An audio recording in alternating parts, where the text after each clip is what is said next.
Okay, I'm going to say something controversial because it has to be said. It has to be said. For the last 5 weeks of the massacre and genocide being conducted by the State of Israel against the people of Gaza, that has been justified under the name of so-called self-defense. Now, I am very, very proud to be in a minority of TDs who on the 18th of October voted against a government motion saying that Israel had a right to self-defense.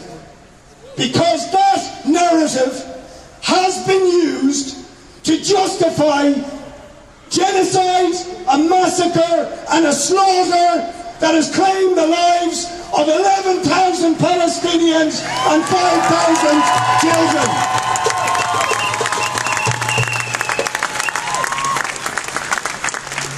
And I hope that the people who voted for that will reconsider that narrative of self-defense.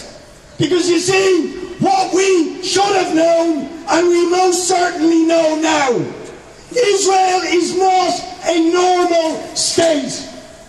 It is an apartheid state.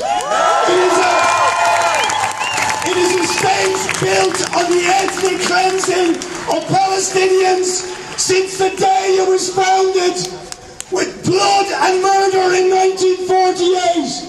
Decades of ethnic cleansing, occupation, brutal murder of Palestinians, week in, week out, the seizure of Palestinian land, the seizure of Palestinian territory, the 16-year-long siege of Gaza, reducing Gaza long before October the 7th to a state of permanent humanitarian crisis.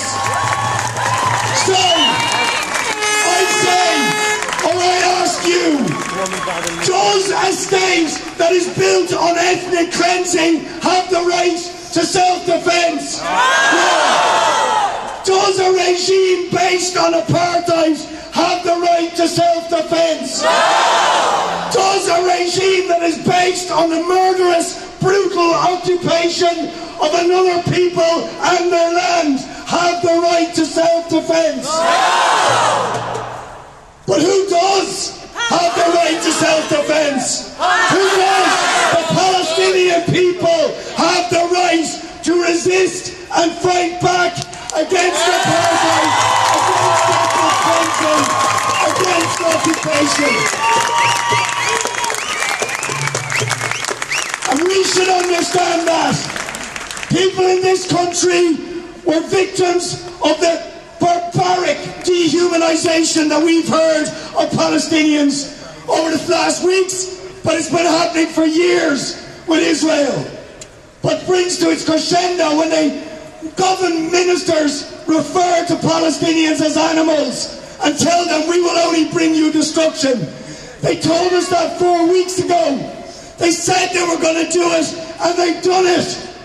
And they've done it with the active collusion and collaboration of the United States, of Britain, of the European Union, and our government, who have failed to sanction them for those crimes. Shame. Exactly. So,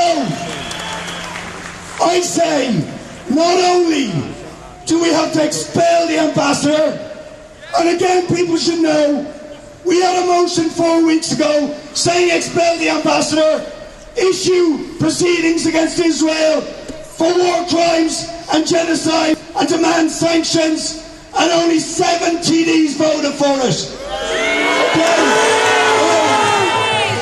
Because of your action, mobilising on the street, things are changing. We'll see what happens tonight. So far the government have said they're going to dig in their heels, giving every excuse not to expel the ambassador, not to issue the arrest warrant for Netanyahu. Jesus, they did it quick for Putin, didn't they? jumping up and down, but I can't. Where is the arrest warrant for Netanyahu?